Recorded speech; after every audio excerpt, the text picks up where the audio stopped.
This macrame Santa was so cute that I couldn't help but show you how to make it. You use the lark's head knot to loop it around the wooden ring, and you put the ends up in the little loop that you made. Let me show you that again. You take your cord, you fold it in half, you put the loop inside your wooden ring, pull it up, grab the ends, pull them through, and tighten them down. And you continue until you have 10 of these. This is gonna make his beard, which is great. I've heard some people have taken these and made them into like little gnomes instead of Santas. And that's fine. I like the Santa though. Kind of gives it that, country Christmas kind of feel. Once you have all of your macrame cording on, you want to tighten them up so that it takes up a little less than half of your ring. The next step is to string a 1/2 inch to 3/4 inch bead onto some of your red yarn. And then I just kind of make a knot right at the top of it. And then I'll take this and I will tie it to my ring. And you want to tie it so that the nose, or the bead, which will be the nose, is just above where you have your beard. We again will use the lark's head knot, and we'll do it using 3 pieces of yarn together. The first thing you'll want to do is fold your yarn in half.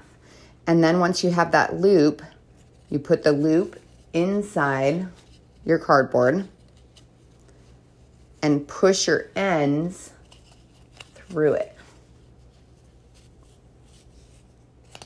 Hopefully you can see well enough there. You can see that that leaves that little piece showing, which is what you want. And then I'll continue to do that all the way around. Mostly this one just has the lark's head knot, which is one of the easiest knots in macrame. So once you get that one down, you're golden. Pass the loop through the cardboard, hold the loop, pull the ends through the loop, and tighten it up.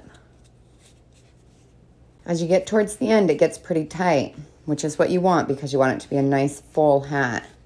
So you just kind of have to scoot them closer to each other to give yourself some more space.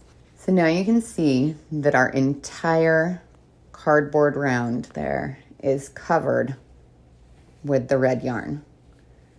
And there's the little edge here. It's gonna look great.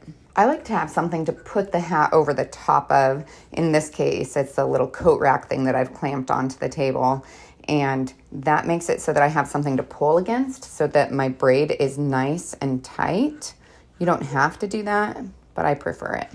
Then you just wanna separate out the yarn that's in one of those little knots. And so that's gonna be 6 ends here. And I'll separate those into 2 each. And then I just braid it. And you don't have to worry about putting anything on the end of the braid because you're gonna tie this off later. And you'll just want to continue going all the way around, and you do every other one. Sometimes it's a little hard to find which strands go to which one, but just go down to the base and you'll get it figured out. And then you go ahead and do your braiding just like normal. I've seen a couple of these Santas done without the braiding, but I really feel like this is the best way to do it. And you want to keep it a nice, tight, regular braid if you can, so that it's not too irregular. Now I just kind of straighten these out best that I can, get them all going the same direction, because sometimes they get a little bit wonky as you've been doing your braiding. So you want to make sure those braids are towards the front. After that's all straightened out, I take 3 strands of yarn, lay them underneath, and just tie them in a knot. Now it's time to attach the hat to the wood, and you just do that with a little bit of glue at the edges. And then you should just be able to slide that over. Now when you're cutting the tube, it makes it kind of squish down, which is actually really good for this purpose. You just squish it right down to where that beard's at. And you'll notice you still have your little nose here. And I put a dot of glue towards the top of the nose. And then I slide it inside the hat. Now it's on to the fun part. This is where you start really seeing how it looks. I like to use a knitting needle for this, but you can use a comb or a hairbrush. I've seen all kinds of different things. But what you want to do is unravel the ends of all of your yarn and all of your macrame cord. You can see at this point the top of the hat is a little bit crazy, so you just need to trim it so it kind of looks like a pom-pom.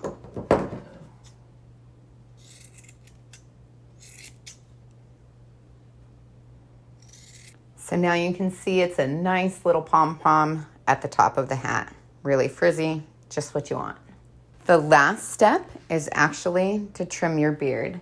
You can see it's a little crazy beard right now, especially since some sections were longer than others. You could have made it so that those were up near the edge just because they're not all cut exactly the same, but not really that big of a deal because we're just going to shape it.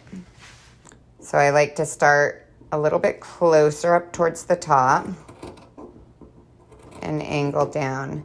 And I usually keep like the longest length that it has and then just kind of play with it from there to see what I really like.